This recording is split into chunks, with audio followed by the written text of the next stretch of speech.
Hello and welcome to video number 2.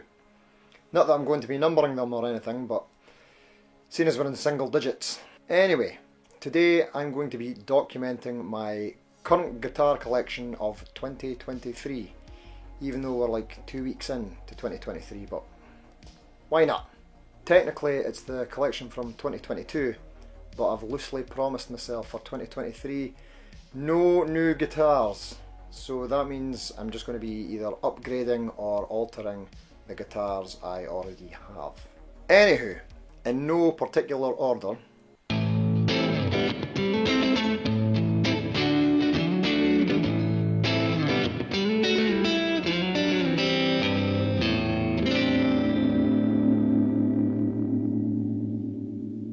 Okay, so up first, the Fender Starcaster. This is my number one. Although it doesn't get as much playtime as some of the others these days. It's had some modifications. The Duesenberg Les Trem 2. It's got a pair of Creamery wide range humbuckers. Excellent upgrade. It's got some pushies and stuff. I've got a great story about this guitar, but it's a bit long and slightly epic.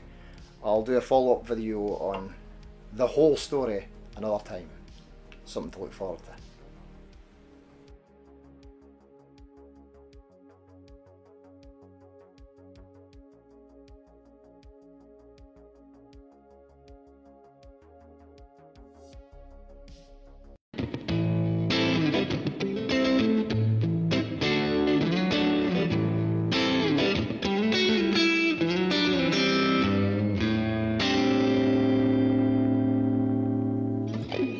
Okay, the Harley Benton Fusion 2 Tele Hardtail.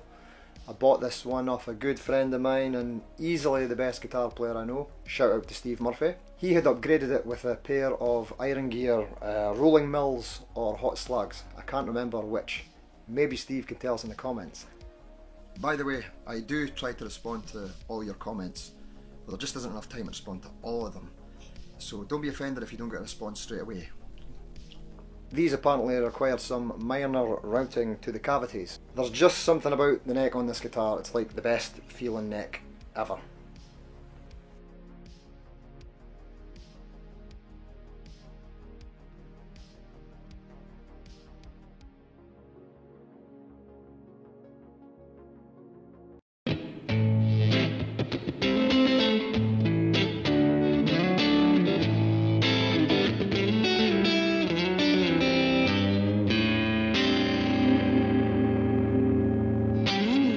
Faisley Finica FSST 720.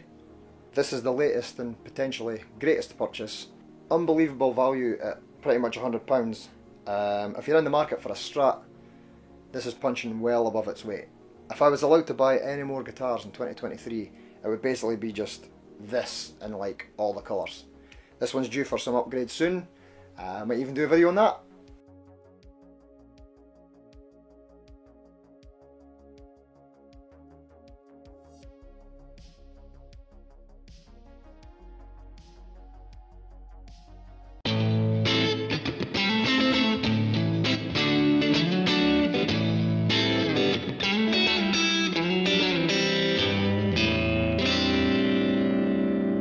This is my other number one, because that's allowed. 1.5, something like that. Anyway, Fender USA Standard Strat from 2004, which I believe was the 50th anniversary of the Stratocaster. But last year I changed the neck to a Fender Roasted Maple neck. Serendipitously, which was Fender's 75th anniversary. So we've got a 50th anniversary body, 75th anniversary neck. Pretty cool. This neck isn't one that's available to buy separate from Fender. That's another long story for another video. So this is technically a parts caster now, but I do still have the original neck, just in case.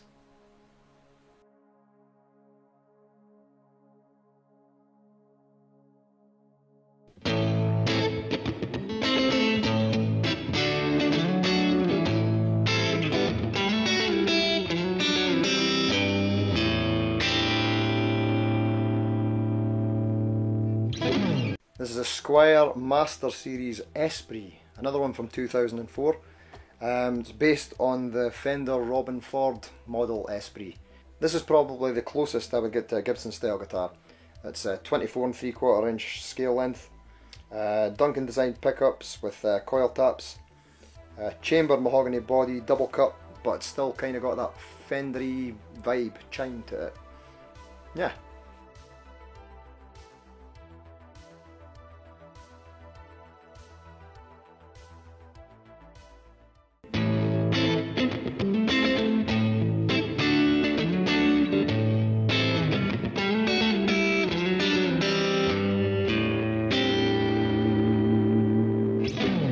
This is a Jet JS 450.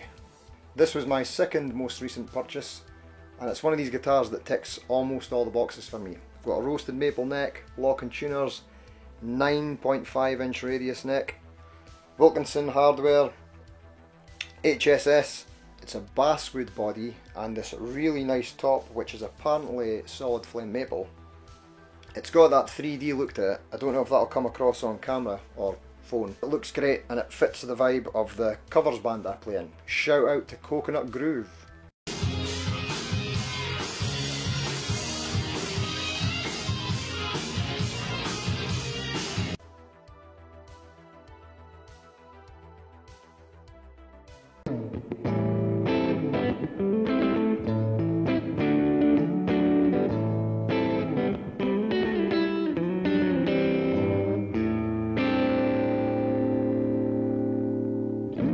The Squier Contemporary Active Starcaster, kinda. I got this one last year for the 40th anniversary of my life from my amazing lady Yoshi.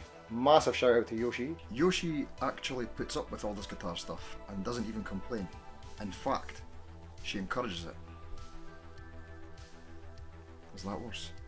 So, I'm a massive Starcaster fanboy, as you may be able to tell. When I seen this one launched last year, ooh, in the gunmetal grey with the roasted maple fretboard and this really nifty neck heel contour, I'd been eyeing up a Gretsch, but I seen the potential to Gretchify this one, and it's kind of halfway through that process at the moment.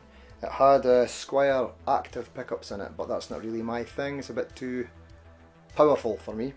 So I've got a set of Gretsch Broadtrons in here at the moment, which kinda aren't amazing either, so that'll probably change at some point soon. Might do another video on that. I'm aiming to complete this one this year. I've also got a Duesenberg trem to put on this one. Yeah.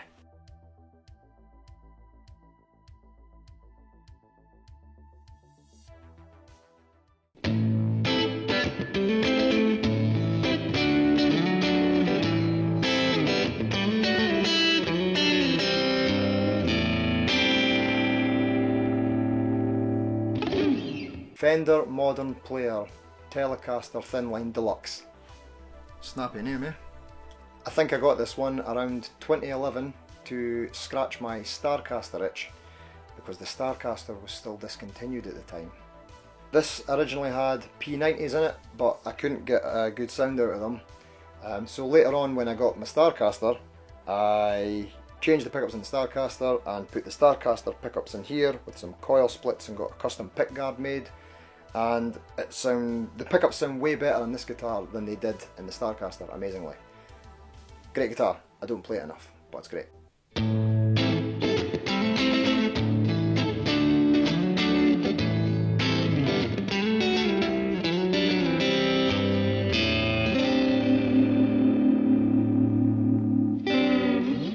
This is another parts caster. I call this one my Fender Miami Synthwave parts caster, also known as Julius. I'm your brother Julius. This is another one that's got a long story that's for another video for another day. But basically I came up with the idea of this on that online Strat Builder program, Kiskia or Kisakia, so I can't remember how you say it. I'll put a link in the description. I designed this for use in the aforementioned cover band.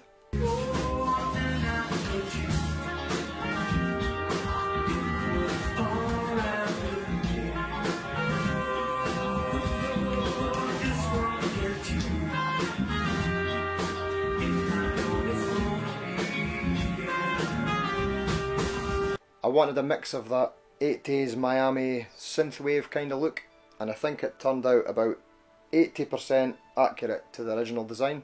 Full story to follow.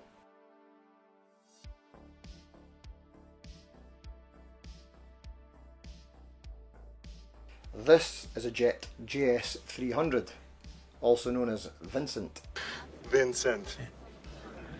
I was trying to create something amazing with Julius. All the purity and strength went into Julius. All the crap that was left over went into what you see in the mirror every morning. Whoa, whoa, whoa, you tell me I'm the crap? Well, not quite. This is still an unfinished project with huge potential. Okay, here's a couple of pics of one that's currently away with the tech. It's a Tele parts caster. I started this last year. It's cursed, roasted Fender made in Mexico neck, square classic vibe 50s body, currently Warman pickups for now, a custom sunburst solid maple pickguard, gold hardware, lock and tuners, Goto bridge, pretty nifty.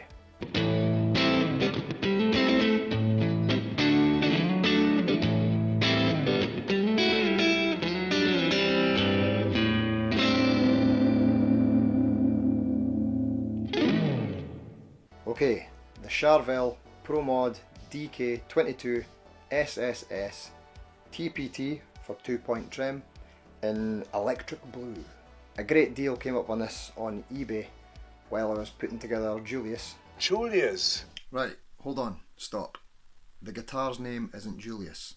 I'm not making that a thing. I don't name guitars. That's just silly. I was just trying to make a parallel to the classic 80s movie. You know what? Just forget it. Amazing specs for the price. I thought this could be the ultimate gigging guitar, and it kind of was for a while, but it's just a wee bit too shreddy for me. But this guitar has so many appointments I wish were on every guitar. Like this trem, the Goto 510. Best trem ever. I ended up getting another one for the Miami parts caster. I've got another one waiting in the wings for another project. Might go in the Jet or the Faisley. The wiring is the best ever. I need to find out what the wiring is so I can put it in all my Strats. The heel joint and the input jack socket placement, genius. And this one's name is Sebastian.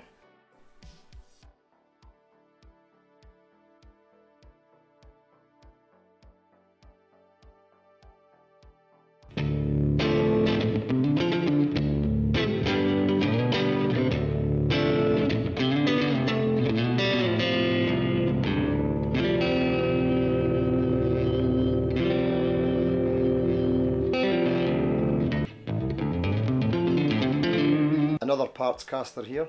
I started putting this one together in 2021, which was right in the midst of lockdown. I bought a few guitars during lockdown out of boredom. There was a couple of Aerts, there was a Harley Benton Aeolus. They all got moved on. This is the only one that I kept because it's kind of unique. It's a Squier Affinity Jazzmaster body in Lake Placid Blue from 2021. I sold the original neck and I got this Fender Subsonic Baritone Conversion neck, which is 27.5-inch scale. And then I returned it because it was garbage. Very poor quality, another story for another day. Anyway, I got a replacement and this one is great. 27.5-inch scale and it's tuned down to A standard. It's a Jazzmaster Baritone, so it's a jazz bar. If you enjoy humour, such as that in which you have just heard, about the jazz bar and that, please consider liking and subscribing to hear more humour of a similar fashion.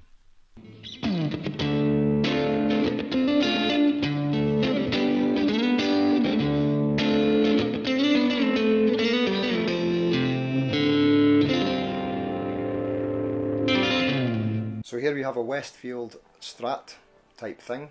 I bought this off my good pal JK. Yes, the guy from Jamiroquai, for I think about £40. We were trying to work out a deal with one of his Ferraris.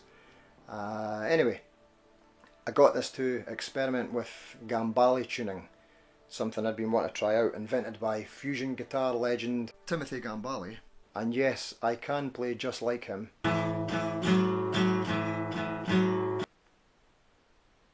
I just choose not to. So this tuning's pretty cool. You play the guitar in the same way, but it gives you some unique voicings that you wouldn't be able to reach otherwise in standard tuning. The idea is to use this in tandem with the Jazz Bar because they're both tuned to A standard. Here's a pic of another one that isn't currently here, Harley Benton Fusion 2 Super Strat style. This one's hugely versatile and has that great neck on it again. It stays at work where it probably gets the most playtime out of any of them. Stainless steel frets, upgraded to a Seymour Duncan 59 in the neck, and an iron gear Rowan Mill in the bridge. I previously got a JB Trembucker for the bridge, but decided it would be a bit too hot for me. Here is a Star Maker Strat in hot pink. I got this off eBay last year and paid way too much for it after getting pulled into a frenzied bidding war. It was tense. Let's just say it was more than £25, but less than 31. Anyway, I needed this guitar for the colour, purely for nostalgia. It brought me back to the first guitar I had that I got for Christmas when I was 7 years old. I also just wanted a scrap guitar to work on. I got myself a fret end dressing file from Stu Mac and a soldering iron, and I needed something to practice on. There are also basses and acoustics, but I might save them for another day. Okay then, quick shout out. Yamaha NCX 700 nylon string electroacoustic, Yamaha FGTA electroacoustic with cool onboard effects stuffs, a Sire V7 5-string jazz bass Generation 1, Schecter Diamond Series electroacoustic roundback, that's at work, Harley Benton Stingray type active bass, also at work, and a very cheap Palma nylon string acoustic guitar that's also at work. No picture of that one, I'm afraid. So that's the collection as it stands in 2023. I'm keen to revisit this in a year or two to see what's been kept, what got punted, see if I managed to restrain myself from buying any more new guitars, and if I managed to complete any of these ongoing projects. Anyway, see you next time. The end.